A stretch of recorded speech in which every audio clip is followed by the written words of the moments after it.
Shalom, salam damai sejahtera bagi kita semua, Sobat The Messenger dimanapun kita berada. Saudara, jumpa lagi dengan program Breath of Life, di mana kita bersama-sama akan membaca firman Tuhan, kemudian kita merenungkan firman Tuhan yang akan menjadi pegangan dalam kita menjalani hari-hari kita. Saudara, sebelum kita membaca dan merenungkan firman Tuhan, saya mengajak setiap kita mau tundukkan kepala kita akan berdoa bersama. Mari kita berdoa. Bapa di surga, kami mohon pimpinan Engkau untuk kami boleh mengerti apa yang menjadi isi hati Tuhan. Melalui firman Tuhan yang akan kami baca, kami merenungkannya hari ini. Biarlah Tuhan Kau boleh menyatakan isi hati-Mu kepada setiap kami. Dan kami rindu untuk boleh setia, taat melakukan firman-Mu dalam keseharian kami. Terima kasih Tuhan Yesus untuk anugerah-Mu dalam sepanjang kehidupan kami, sehingga hari ini kami juga boleh datang di hadapan Tuhan. Kami merasakan sungguh pemeliharaan-Mu nyata dalam hidup kami. Terima kasih Tuhan Yesus, dengan segala ucapan syukur kami atas pemeliharaan-Mu, atas kesempatan hari ini untuk kami boleh merenungkan firman-Mu. Biarlah Tuhan Yesus, kami sangat-sangat bersyukur dan mohon pimpinan-Mu dalam hidup kami. Di dalam nama Tuhan kami Yesus Kristus, Allah kami yang hidup, kami boleh berdoa dan menaikkan syukur kami. Amin. Saudaraku, tema perenungan kita hari ini adalah di mata Tuhan. Saudaraku, ketika saya mengingat masa kecil saya teringat beberapa peristiwa yang sangat-sangat membekas di hati saya dan ingatan saya. Saudara, pertama adalah saat saya masih duduk di Taman Kanak-Kanak. Pada hari peringatan kemerdekaan negara kita, negara Indonesia, kami biasanya dulu menyebutnya Pitulasan 17 Agustusan. Nah, saudara, biasanya sekolah mengadakan lomba-lomba. Dan pada waktu itu, Taman Kanak-Kanak kami mengadakan lomba balap lari di sebuah lapangan di dekat sekolah. Saudara, saya dan kakak diikutkan di dalam lomba lari itu. Saat lomba lari dimulai, kita bisa membayangkan betapa ributnya, betapa gaduhnya, hebohnya para orang tua memberi semangat kepada putra-putrinya saat mereka berlari. Tapi saudara, suasana yang heboh itu kemudian tiba-tiba sepi. Kenapa? Ada suara anak menangis dengan kerasnya. Ketika mereka mencari arah suara itu, ternyata betul ada seorang anak TK yang jatuh gelundung di lapangan itu. Saudara, mereka berpandang-pandangan, wah, anak ini menangis, apa yang terjadi? Jatuh, mungkin keserimpet kakinya sendiri. Saudara kasih dalam Tuhan, ketika para orang tua bertanya, apa yang akan mereka lakukan, bagaimana dengan anak itu? Saudara, pandangan mereka kemudian terarah kepada satu anak yang sebenarnya dia sudah mau mencapai finish, dan kemudian dia berbalik arah kepada anak kecil itu, mendatangi anak kecil itu, kemudian dia jongkok di sebelah anak itu, membangunkan anak itu. Cup, gak usah nangis, katanya. Dan kemudian dia menggandeng anak kecil itu berjalan menuju finish. Saudara kasih dalam Tuhan, ketika kedua anak itu berjalan menuju finish, ada yang nyeletuk, ada orang tua nyeletuk begini, oh alah nduk, wes meh tekan finish, lah ngopo balik? Kenapa kamu sudah hampir mencapai finish, kenapa kamu kembali? Tapi ada lagi yang lain yang menyeletuk begini, apian Mbak Yue, weruh adine gelundung, tiba, jon balik nulungi adine. Baik sekali ya kakaknya itu ya. Baik sekali ketika dia melihat adiknya jatuh, gelundung begitu, dia balik. Dia tolong adiknya. Saudara, kisah ini adalah kisah masa kecil saya. Dan sayalah si kecil yang jatuh gelundung itu. Saudara, kisah ini juga diceritakan ibu saya kepada saya. Saudara kasih dalam Tuhan, di mata saya kakak saya adalah sosok pribadi yang penuh perhatian dan suka menolong. Di mata saya, kakak saya adalah seperti itu. Yang kedua, Di mata saya, almarhum ayah saya, beliau adalah ayah yang penuh perhatian dan dia mengasihi keluarganya, mengasihi anak-anaknya ini. Saudara, ayah saya itu mengenal dengan baik kedua putrinya. Kakak saya itu suka sekali berkutat di dapur. Dia suka sekali memasak. Maka seringkali ketika ayah saya turun ke dapur, sepulang dia kerja, dia pingin masak apa, dia akan panggil kakak saya. Ayo Kene, sini, masak, taruh bapak. Saudara, namun ayah saya juga mengenal dengan baik putri bungsunya ini, yang gelundung tadi. Saudara, beliau ajak saya untuk apa? Membuat kerajinan tangan. Satu kali ketika saya masih duduk di bangku SD, diajak oleh ayah saya untuk membuat sebuah wayang semar dari karton. Dia membuat sendiri, dia gunting, kemudian saya diajari bagaimana membuat ukiran-ukirannya dengan alat yang sederhana. Di lain hari mengajak saya melukis dengan peralatan apa yang ada, cat yang ada di rumah. Sepulang sekolah saya melanjutkan, sepulang ayah kerja melanjutkan. Kemudian ketika ada waktu kami bertemu, kami membuat bersama-sama. Ataupun ayah saya mengajak saya untuk apa? Ayo lungguh kene main gitar sama-sama dengan bapak. Nyanyi dari buku Kidung Jemaat. Saudaraku, kita bisa melihat orang lain itu seperti apa di mata kita. Saya melihat ayah saya seperti itu. Saya melihat kakak saya seperti itu. Atau sebaliknya, seperti apakah kita di mata orang lain? Saudara, hari ini kita akan merenungkan sebuah pertanyaan, siapakah kita itu di mata Tuhan? Saya ingin mengajak setiap kita belajar dari satu tokoh Alkitab, dari 1 Samuel 13 ayat 13 sampai dengan 14. Saya akan membacakan bagian firman ini bagi kita sekalian. Bapak, Ibu, Saudara sekalian boleh menyimak Alkitab masing-masing. 1 Samuel 13 ayat 13, firman Tuhan berkata demikian. Kata Samuel kepada Saul, perbuatanmu itu bodoh. Engkau tidak mengikuti perintah Tuhan Allahmu yang diperintahkannya kepadamu. Sebab sedianya Tuhan mengokohkan kerajaanmu atas orang Israel untuk selama-lamanya. Ayat 14, tetapi sekarang kerajaanmu tidak akan tetap. Tuhan telah memilih seorang yang berkenan di hatinya. Dan Tuhan telah menunjuk dia menjadi raja atas umatnya. Karena engkau tidak mengikuti apa yang diperintahkan Tuhan kepadamu. Mari kita melanjutkan membaca dari 1 Samuel pasal 16 ayat 1, 11 sampai dengan ke-13. Firman Tuhan berkata demikian. Ayat 1. Berfirmanlah Tuhan kepada Samuel, berapa lama lagi engkau berduka cita karena Saul? Bukankah ia telah kutolak sebagai raja atas Israel? Isilah tabung tandukmu dengan minyak dan pergilah. Aku mengutus engkau kepada Isai, orang Betlehem itu. Sebab di antara anak-anaknya, anak-anak Isai, telah Tuhan pilih sebagai seorang raja bagiku. Ayat 11. Lalu Samuel berkata kepada Isai, inikah anakmu semuanya? Setelah Samuel melihat anak Isai satu persatu dihadapkan kepada dia. Jawab Isai, masih tinggal yang bungsu yang paling kecil, tetapi sedang mengembalakan kambing domba. Kata Samuel kepada Isai, suruhlah memanggil dia, panggil dia. Sebab kita tidak akan duduk makan sebelum ia datang kemari. Ayat 12, kemudian disuruhnya lah menjemput dia, menjemput anak Isai yang bungsu. Ia kemerah-merahan, matanya indah dan parasnya elok. Lalu Tuhan berfirman, bangkitlah, urapilah dia.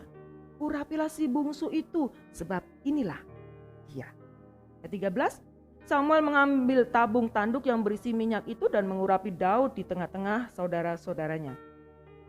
Sejak hari itu dan seterusnya berkuasalah roh Tuhan atas Daud. Lalu berangkatlah Samuel menuju Rama. Saudara yang kasih di dalam Tuhan, dari pembacaan firman Tuhan tadi kita bisa melihat ada dua tokoh. Ada dua tokoh Alkitab yang mendapatkan penilaian berbeda di dalam pandangan Tuhan, yaitu Saul dan Daud. Tokoh pertama adalah Saul. Ya, dia dipilih Tuhan dengan kualitas yang sungguh luar biasa. Secara fisiknya dia juga luar biasa. Dari keluarga yang luar biasa juga, keluarga yang hebat. Dia menjadi raja Israel yang diurapi oleh Tuhan. Tapi pada akhirnya hidupnya Tuhan katakan, aku tidak berkenan kepadamu. Saudara yang kasih dalam Tuhan, dia tidak taat kepada firman Tuhan, tidak taat kepada perintah Tuhan. Disuruh menunggu Samuel datang untuk nanti diberi petunjuk bagaimana dia bisa mengalahkan orang Filistin. Tetapi Dia tidak mau menunggu Samuel datang. Dia mempersembahkan korban bakaran. Itu tugas Samuel. Tuhan ngomong, bukan kamu, Samuel yang melakukan. Tetapi dia mengambil tugas itu. Dia tidak taat kepada perintah Tuhan. Saudara, Saul menunggu-nunggu Samuel gak datang. Datang enggak. Dia khawatir. Akhirnya dia jalan sendiri dengan mengandalkan kekuatannya sendiri. Dia tidak mau dengar kata Tuhan. Tunggu sebentar. Dia tidak mau. Saudaraku yang kasih dalam Tuhan, 1 Samuel 3 ayat 13 di sana kita bisa melihat bahwa di mata Tuhan, Saul adalah pribadi yang tidak taat kepada perintah Tuhan. Kata Samuel kepada Saul, perbuatanmu itu bodoh. Dikatakan, perbuatanmu itu sungguh-sungguh bodoh. Engkau tidak mengikuti perintah Tuhan Allahmu yang diperintahkannya kepadamu. Tuhan ngomong apa, dia tidak melakukannya. Enggak taat, enggak percaya sama Tuhan. Sehingga di dalam pasal 16 ayat 1 kita bisa melihat di sana secara tegas Tuhan berkata kepada Samuel bahwa Tuhan sudah menolak Saul sebagai raja. Firman Tuhan berkata kepada Samuel, berapa lama lagi engkau berduka cita karena Saul? Bukankah ia telah aku tolak? Telah kutolak sebagai raja atas Israel.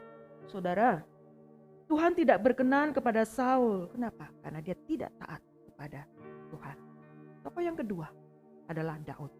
Hari ini kita akan fokus kepada perjalanan hidup Daud. Mari kita lihat bagaimana Daud di mata Tuhan. Pasal 13 ayat yang ke-14. Samuel berkata kepada Saul, tetapi sekarang kerajaanmu tidak akan tetap. Kenapa? Tuhan telah memilih seorang yang berkenan di hatinya. Tuhan sudah memilih orang lain yang berkenan di hatinya Tuhan. Dan Tuhan telah menunjuk dia menjadi raja atas umatnya. Karena engkau tidak mengikuti apa yang diperintahkan Tuhan kepadamu. Saudaraku yang dikasih dalam Tuhan, secara jelas Tuhan tidak berkenan kepada Saul. Dan Tuhan sudah punya pilihan. Tuhan sudah punya pilihan untuk apa? Menggantikan Saul menjadi raja. Dan meskipun tidak disebut dengan jelas pada waktu itu siapa orang itu, tapi yang pasti Tuhan bilangnya begini, seseorang yang berkenan di hatinya. Seseorang yang berkenan di hatiku, aku udah pilih untuk menggantikan kamu. Saudara, dalam pasal selanjutnya kita bisa melihat ya dengan jelas. Tadi juga dikatakan bahwa Daudlah yang dimaksud sebagai pribadi yang berkenan di hatinya Tuhan. 1 Samuel pasal 16 ayat yang ke-12. Kemudian disuruhnyalah menjemput dia. Siapa yang disuruh jemput? Putra bungsu Isai yang bernama Daud. Dia kemerah-merahan, matanya indah, parasnya elok. Lalu Tuhan berfirman, bangkitlah urapi dia. Tuhan spesifik mengatakan anak Isa yang lain enggak. Aku tidak memandang paras mereka, fisik mereka, kelebihan mereka. Aku melihat hati. Nih orang ini, Daud inilah, si bungsu inilah yang aku pilih. Ya secara spesifik Tuhan menunjuk, ini loh yang aku pilih. Ayat 13, Samuel mengambil tabung tandu yang berisi minyak itu dan mengurapi Daud di tengah-tengah saudaranya. Saudara, di dalam perjanjian baru pun juga dicatat bahwa setelah Saul disingkirkan, Allah mengangkat siapa? Allah mengangkat Daud menjadi raja mereka. Tentang Daud, Allah telah menyatakan, aku telah mendapat Daud bin Isai, seorang yang berkenan di hatiku dan yang melakukan segala kehendakku. Tuhan sendiri yang mengatakan demikian. Tuhan sendiri yang ngomong, aku sudah memilih Daud, dia yang kupilih, dia melakukan segala apa yang menjadi kehendakku. Saudaraku yang terkasih di dalam Tuhan, hal positif apa sih sebenarnya dimiliki oleh Daud? Sehingga dia disebut sebagai pribadi yang dikenan oleh Tuhan. Di mata Tuhan dia sungguh-sungguh luar biasa. Saudara yang kasih dalam Tuhan, Daud ada kelebihan, dia juga ada kekurangan. Berikut ini kita akan melihat apa sih kelebihan nilai positif daripada Daud yang bisa kita teladani. Sehingga dia bisa disebut sebagai apa? Berkenan di mata Tuhan. Yang pertama, saudara, sejak masa mudanya Daud ini percaya akan pemeliharaan Tuhan. 1 Samuel 17 ayat 36 sampai dengan 37 di sana menceritakan ketika pasukan Saul harus berhadapan dengan Goliat dan orang Filistin, Daud berkata ayat 37. Pula kata Daud, Tuhan yang telah melepaskan aku dari cakar singa dan dari cakar beruang, dia juga akan melepaskan aku dari tangan orang Filistin. Saudara, dia berkata kepada Saul, Tuhan dulu yang melepaskan aku dari cakar binatang-binatang buas itu ketika aku menggembalakan gembalaan keluargaku. Tuhan yang memeliharaku itu. Dia juga akan memelihara kita semua ketika berhadapan dengan Goliat dan orang Filistin itu. Saudara, sejak muda dia percaya akan pemeliharaan Tuhan. Dia yakin Tuhan menyertai dia. Dia penuh dengan iman. Ya, Tuhan ada di dalam hidupnya. Dia tidak pernah melepaskan dirinya untuk bergantung kepada Tuhan. Poin yang kedua, hal positif apa yang bisa kita teladani dari si Daud? Ya, dia mengasihi Tuhan dan firman-Nya. Saudara, kalau kita lihat perjalanan kehidupan selanjutnya, kita bisa melihat si Daud dalam mazmur-mazmurnya, saudara, banyak mazmur yang ditulis sebagai ungkapan doanya. Ketika di dalam kesesakan, ketika dia ada dalam sukacita, dia tidak pernah lepas dari namanya berdoa. Ya saudara, dan dia juga mengatakan, Mazmur 119 ayat 97, dia katakan demikian, betapa ku cintai. Dia sangat-sangat mencintai. Mencintai apa? Ku cintai Tauratmu, firman Tuhan. Aku merenungkannya sepanjang hari.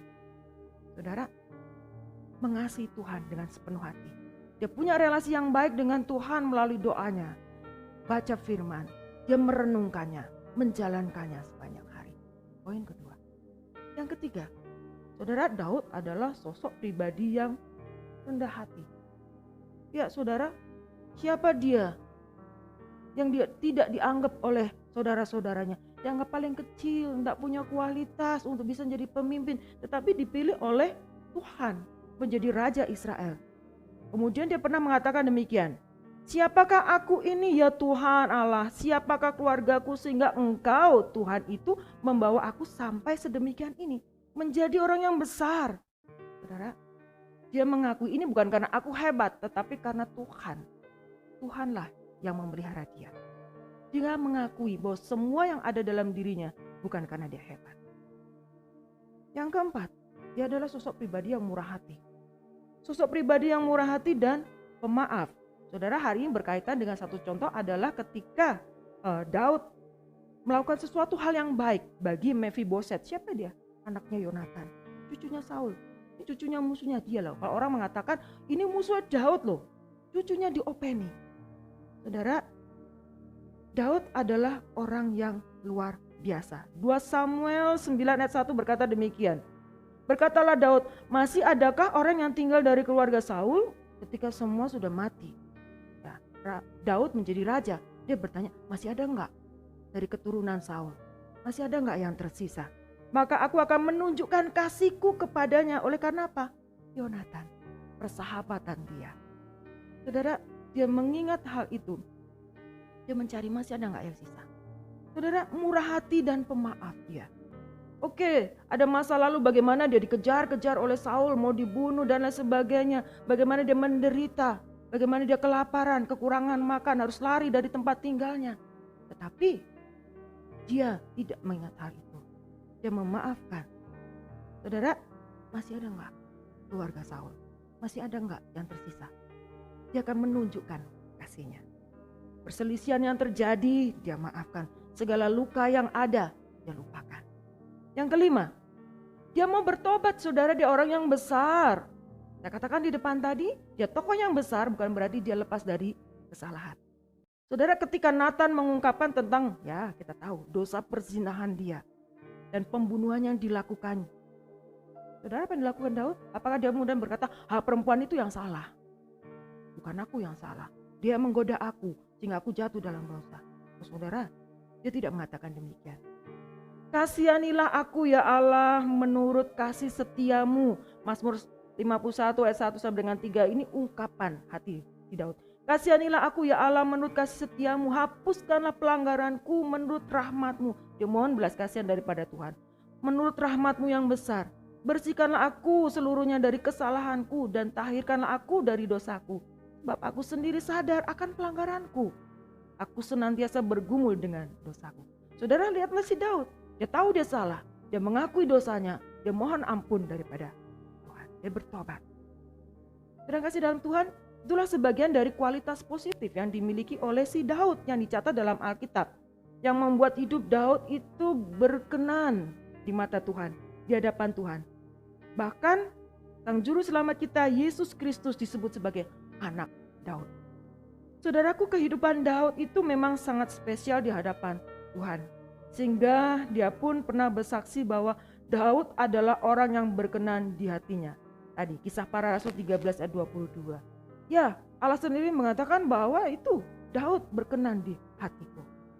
Saudara, tidak banyak orang yang mendapatkan pengakuan daripada Tuhan seperti itu. Sekalipun Daud manusia biasa, dia diakui oleh Tuhan. Dia punya kelebihan, tapi dia juga punya kekurangan. Kita mau belajar dari kehidupan si Daud ini. Saudara kasih dalam Tuhan, dalam perjalanan kehidupan kita mau belajar. Aku mau dikenan oleh Tuhan. Tapi bagaimana caranya? Ya, ada teladan yang sudah diberikan oleh tokoh-tokoh Alkitab. Bagaimana mereka hidup berkenan di hadapan Tuhan. Kita bisa lihat tadi, si Daud, dia percaya kepada Tuhan sepanjang hidupnya. Dan dia juga mengasihi firman Tuhan, doa, punya relasi yang baik dengan Tuhan. Firman Tuhan dia baca, dia renungkan, dia lakukan sepanjang hari. Kemudian dia juga bukan menjadi sosok yang sombong, angkuh dengan semua yang ada dalam dirinya. Dia rendah hati dan dia juga mengakui kesalahan dia. Dia mau memaafkan orang yang bersalah kepada dia. Saudara, ada hal-hal positif yang dilakukan oleh Daud. Bagaimana saudara? Hal ini juga boleh menjadi teladan bagi kehidupan kita. Kita ingat dalam hati kita, supaya kita juga tanamkan dalam hati kita. Aku punya kerinduan. Aku punya kerinduan untuk memiliki hidup yang berkenan di hadapan Tuhan. Ketika hidupku berakhir kelak, aku berjumpa kelak dengan Tuhan. Tuhan berkata kepadaku, hai engkau hambaku yang setia, aku berkenan akan hidupmu. Hidupmu yang indah, hidupmu yang luar biasa. Saudara yang kasih dalam Tuhan, biarlah ini boleh menjadi perenungan bagi kita sepanjang hari kita. Dan mohon Tuhan untuk memberikan kepada kita kekuatan, kemampuan untuk menjalani proses kehidupan kita hari demi hari untuk didapati kelak boleh menyenangkan hati Tuhan. Mari kita mau tundukkan kepala kita akan berdoa bersama-sama. Bapa di surga, kami bersyukur Tuhan, hari ini Tuhan izinkan kami untuk kami merenungkan firman-Mu. Satu tokoh yang Kau katakan berkenan di hatimu. Saudara, kami juga rindu untuk memiliki hidup yang dikenan oleh Tuhan. Tuhan melihat kami dan Tuhan berkata kepada kami bahwa hai engkau hambaku, aku berkenan akan hidupmu. Tuhan Yesus, tolong dalam sepanjang kehidupan kami. Ajarkan kami Tuhan untuk kami berlaku setia, mengandalkan Tuhan dalam sepanjang kehidupan kami. Untuk semua yang ada dalam hidup kami mensyukurinya. Dan kami boleh menyadari bahwa semua itu adalah anugerah Tuhan. Tidak ada bagi kami alasan untuk sombong, angkuh, membanggakan diri untuk semua hal. Dan kami juga belajar untuk membuka hati kami, mengampuni orang-orang yang bersalah kepada kami Tuhan. Kami belajar dari kehidupan si Daud. Bagaimana juga kami belajar dari Tuhan. Tuhan mengampuni dosa kami, pelanggaran kami. Dan kami juga Tuhan boleh selalu menyadari akan setiap kesalahan pelanggaran kami. Kami mengakuinya di hadapan Tuhan dan kami mau bertobat. Sehingga Tuhan, hidup kami boleh Kau dapati hidup yang berkenan di hadapan Tuhan. Terima kasih Tuhan, ajarkan kami untuk melakukan firman-Mu ini dalam keseharian kami. Hari ini Tuhan Yesus, kami juga mau bersama-sama membawa kerinduan hati setiap kami ke dalam tangan Tuhan. Oh Tuhan, kondisi akhir-akhir ini, pandemi ini Tuhan, membuat kami semakin hari merasa khawatir. Apa yang akan terjadi dengan masa depan kami? Apa yang terjadi dengan masa depan anak-anak kami, keluarga kami, saudara kami? Oh Tuhan, biarlah kami tetap menaruh harap kepada Engkau. Kau ulurkan tangan-Mu, Kau memberikan jalan keluar bagi dunia ini, bumi ini, untuk boleh segera lepas dari pandemi ini. Kami bersama-sama Tuhan boleh menjaga kesehatan kami. Kami tidak lalai, kami tidak abai dengan protokol kesehatan. Kami tidak menganggap remeh, memandang rendah pandemi ini, virus ini. Saudara, kami banyak Tuhan. Saudara kami banyak yang sudah pulang ke surga karena pandemi ini. Saudara kami banyak yang meninggal. Saudara kami, sahabat kami, banyak yang sakit. Biarlah Tuhan Yesus, tolong ajarkan kami semua tetap bersandar kepada Tuhan, berharap yang terbaik, Tuhan berikan untuk dunia kami. Pandemi ini segera lalu. Ajarkan kami juga anak-anak Tuhan boleh saling bahu-membahu untuk kami saling membantu, mendukung sahabat-sahabat kami. Di tengah semua kesulitan ini Tuhan, kami bergandengan tangan untuk kami boleh mendukung sahabat-sahabat kami, menunjukkan kasih kami, entah dengan perbuatan kami, menolong sahabat kami yang mungkin saat ini sedang isolasi mandiri dan kami mengirimkan makanan, obat-obatan dan lain sebagainya. Ataukah kami juga boleh menunjukkan kasih kami dengan perkataan kami, memberikan penguatan kepada mereka. Satu hal Tuhan, kerinduan kami adalah pandemi ini segera lalu. Dan kami yakin percaya rencana-Mu indah buat kami. Untuk masa depan anak-anak kami, keluarga kami, usaha pekerjaan kami semuanya, kami serahkan dalam tangan Tuhan. Kami percaya Bapa bahwa Engkau tidak akan pernah meninggalkan kami berjuang sendiri. Tuhan akan menolong kami, Tuhan akan memberikan jalan keluar untuk setiap kesulitan kami, mencukupkan apa yang menjadi kebutuhan kami. Terima kasih Tuhan Yesus untuk anak-anak berapa waktu ini sudah masuk di dalam masa pendidikan yang baru, kelas yang baru, naik jenjang pendidikan yang baru. Tuhan Yesus tolong anak-anak boleh semakin giat belajar mereka. Meskipun mereka tidak belajar secara tatap muka, melalui online, alat-alat media mereka pakai, itu bisa Tuhan berkati dan membuat mereka menjadi anak yang pintar. Terima kasih Tuhan Yesus, biarlah segala harapan kami, hari-hari kami ke depan, biarlah Tuhan kami serahkan dalam tangan-Mu. Kami yakin percaya Tuhan, Kau punya rancangan yang indah untuk setiap kami. Di tengah semua kesulitan ini, biarlah Tuhan iman kami semakin bertumbuh di hadapan Tuhan. Dan kami, Engkau dapati setia sampai akhir hidup kami. Terima kasih Tuhan Yesus, kami serahkan segala harapan kerinduan hati kami hari ini ke dalam tangan-Mu. Masa depan kami seutuhnya ke dalam tangan-Mu kami serahkan. Tuhan jawab kerinduan kami sesuai dengan waktu dan kehendak Tuhan. Doa kami yang terucap hari ini maupun yang masih ada di dalam hati kami. Terima kasih Tuhan, terima kasih Tuhan Yesus. Mari saudara kasih dalam Tuhan, kita mau arahkan hati kita kepada Tuhan dan kita mau terima berkat daripada Tuhan. Kiranya kasih karunia, pemeliharaan dari Allah yang sempurna, dari Allah Bapa, Allah Putra, dan Allah Roh Kudus ada bersama-sama dengan kita mulai dari sekarang sampai selama-lamanya. Amin.